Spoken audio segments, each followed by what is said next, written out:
La médiumnité, c'est vraiment une histoire de famille, hein. Toute la famille est concernée de mon côté. C'était quelque chose de perçu un petit peu de manière normale.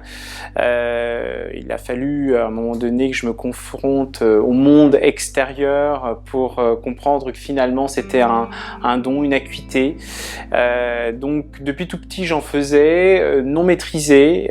Ça s'était calmé à un moment donné, et puis à l'adolescence, et puis au début de ma vie active, là ça s'est fortement manifesté. Et c'est surtout les personnes qui sont venues à moi demandant de l'aide, demandant un petit peu de répondre à des questions, à les guider, et ça s'est imposé clairement à moi. J'ai commencé à donner des consultations de cette manière. Alors, je me base sur plusieurs choses. Bon, tout d'abord le ressenti, hein, il faut que je sois en condition. Bien souvent, ça commence par des rêves, hein, quand même. On arrive vers la fin de l'été, à une période où, est-ce que c'est peut-être l'équinoxe, je ne sais pas, l'équinoxe d'automne, on commence à se mettre en condition de méditation, on commence à réfléchir, c'est un peu un bilan aussi pour nous, et donc j'ai déjà des perceptions, des flashs. Des fois ça arrive en rêve, et puis je m'intéresse énormément à l'astrologie, donc je regarde un petit peu les grands mouvements planétaires, et puis la numérologie, hein, je calcule sur toute l'année universelle.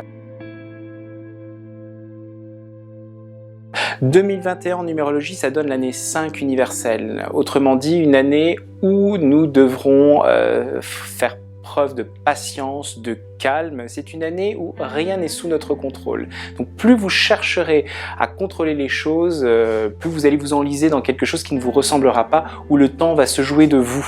Donc il faudra faire très attention. Nous entendrons beaucoup parler de réformes au niveau du travail, de l'immigration. Il faudra penser ensemble, agir collectivement. Le 5, un peu comme les 5 doigts de la main, il faudra agir ensemble, mais surtout faire preuve de patience, de calme et je dirais de compréhension de l'autre. 2021 en astrologie, ça commence fort avec une rétrogradation de Mercure le 30 janvier 2021, autant pour moi. Autant vous dire que il est possible que nous puissions aller vers un troisième pseudo-confinement. Donc il va y avoir une sorte de relâchement pendant les fêtes de fin d'année, et après début d'année, nous aurons des seuils en alerte, et nous commencerons de nouveau à nous inquiéter. Nous entendrons parler d'un pseudo-reconfinement, en tout cas, et ça ne sera pas très simple à vivre, hein, surtout pour les commerçants. Le 14 mai, alors bonne nouvelle quand même, le 14 mai 2021, Jupiter rentrera dans le signe des Poissons, c'est plutôt bon signe. En effet, bon, Jupiter, planète un peu de la chance, mais qui représente aussi le spécialiste. Nous pourrions vraiment entendre parler d'un vaccin ou de l'efficacité thérapeutique sur la Covid-19. Donc c'est vraiment à ce moment-là que tout va changer. Nous pourrons peut-être laisser clairement derrière nous les histoires de confinement, des couvre-feux, et commencer à reprendre une vie normale. D'ailleurs, c'est là, par la suite, la conjonction de Vénus arrivera un peu plus tard l'été, dans le signe du Lion, et nous permettra d'avoir une flambée du tourisme. La reprise économique sera de nouveau marquée à ce moment-là. Le coronavirus pour 2021, ça sera une année divisée en deux. Une première partie pour l'hiver et le printemps encore dans la restriction, avec des moments où on va rester encore cloisonné, calfeutré, confiné, avec une pression qui sera difficile, notamment pour les jeunes ou pour certaines personnes. Il faudra vraiment rester calme. Encore une fois, je l'ai dit, nous sommes en année universelle 5, et donc l'appel au calme est nécessaire parce que rien ne sera maîtrisé. Ça sera sinon un effet boule de neige. Par la suite, les avancées thérapeutiques pourront permettre d'alléger justement certaines mesures. Il y aura notamment le retour des restaurants, des bars, du moins la réouverture de ce genre de commerce qui nous permettent un petit peu de décompresser, de relâcher cette pression, et c'est très important. La reprise du tourisme, on pourra de nouveau voyager avec des conditions un peu particulières. Nous y reviendrons notamment sur le traçage, et je vois surtout pour le coronavirus un vaccin où on y met énormément d'espérance, mais ça sera surtout une thérapeutique médicamenteuse qui pourra faire véritablement ses effets. La justice, véritablement, on l'a vu avec l'année 4 de 2021, une année de restriction, une année où on doit mettre les choses au carré, avec une justice très restrictive, une ère un peu liberticide. Darmanin sera au centre de beaucoup d'histoires avec la justice, avec la police. Je vois notamment la police faire des manifestations, faire des grèves, car il y a véritablement une rupture entre le peuple et les autorités. Je vois même Darmanin peut-être être amené à démissionner. Jean Castex, visiblement, a un discours qui est également en totale rupture avec la population, très indécis, quelqu'un qui veut à la fois fédérer, mais surtout essayer d'attirer l'écoute des citoyens français. Malheureusement, il va être très dépassé.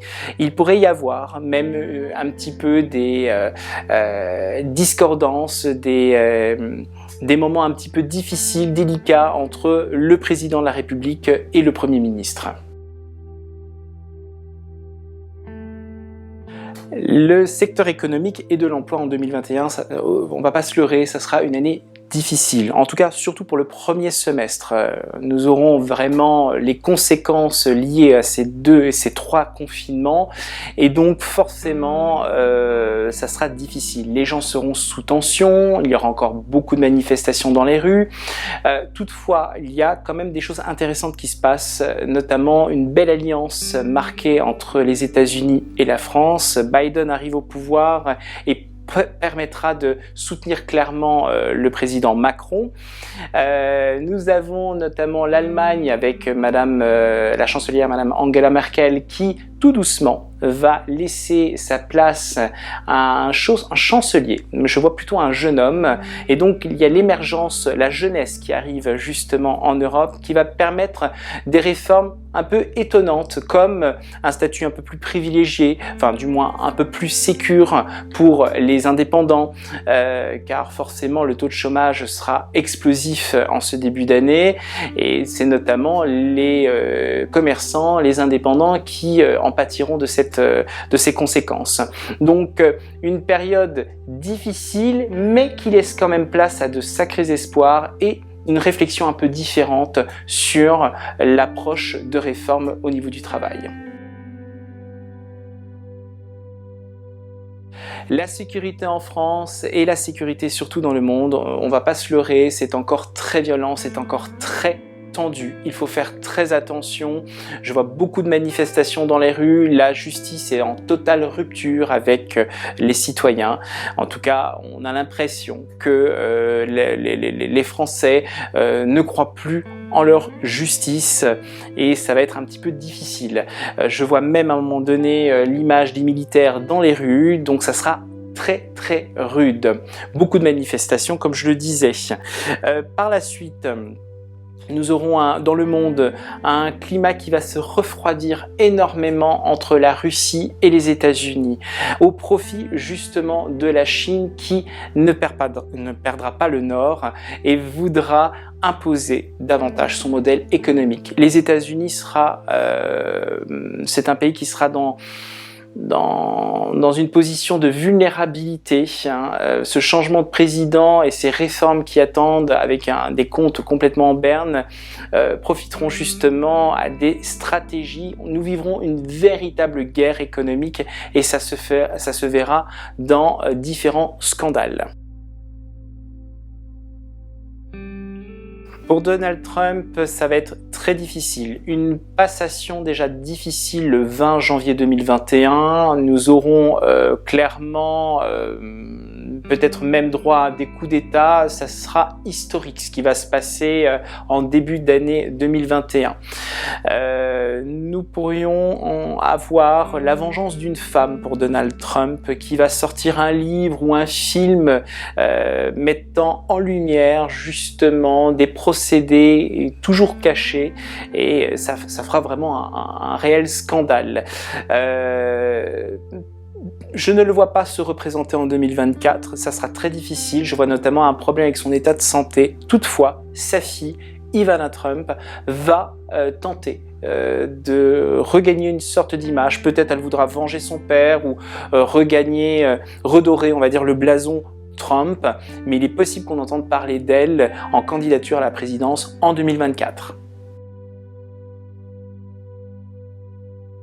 Une passation déjà difficile en début janvier, des citoyens qui seront divisés. Donc ce que je peux souhaiter au président Biden, c'est beaucoup de calme et beaucoup de courage.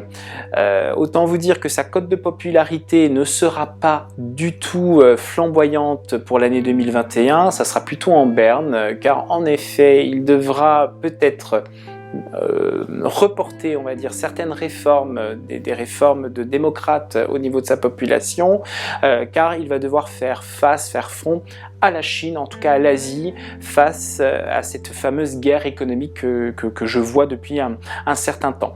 Et donc, Kamala Harris sera très en avant au début. On voit plutôt un président en retrait, car il va se la jouer stratège, avec un discours très placide, très calme, comme on a pu voir dans sa candidature, mais qui ne gagnera pas véritablement le franc succès ou la franche popularité de ses citoyens. Ça ira beaucoup mieux en 2022 et en 2023.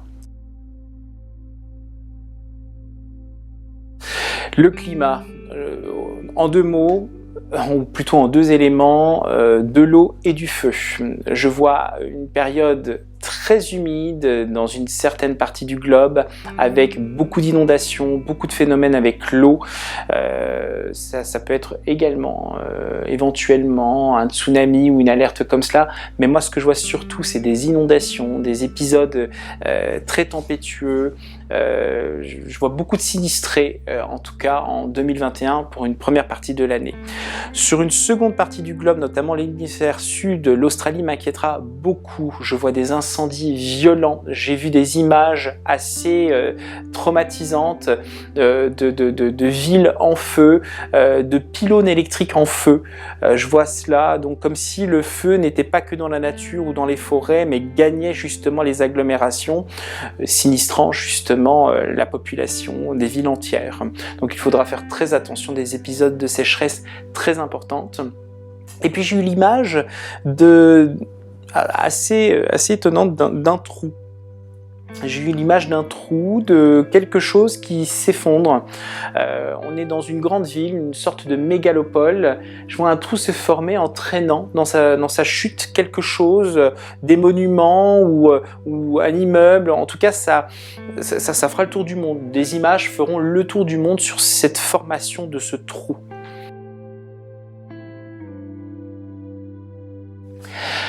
Alors un petit mot pour la fin, je nous souhaite véritablement d'être beaucoup plus unis. En effet, ça fait quelques années que je vois que le monde virtuel, c'est ce qui va créer notre perte, la perte humaine. En effet, je nous souhaite vraiment d'éteindre un peu plus nos portables et nos ordinateurs et d'ouvrir nos portes et nos fenêtres et d'aller vers l'autre, de voir véritablement dans quel monde nous vivons. Nous avons à bâtir le monde de demain, nous avons à agir collectivement. Donc nous n'avons, certes, les avancées technologiques, l'intelligence artificielle, c'est bien beau tout cela, mais ce qui est très important, c'est de savoir qui l'on a en face de soi et comment nous pouvons vivre de manière humaine, de manière matérielle. Donc c'est vraiment ce que je nous souhaite. L'année 5, l'année de l'union également, on est unis comme les 5 doigts de la main, donc cette main, tendez-la vers l'autre et surtout apportez quelque chose de plus autour de vous.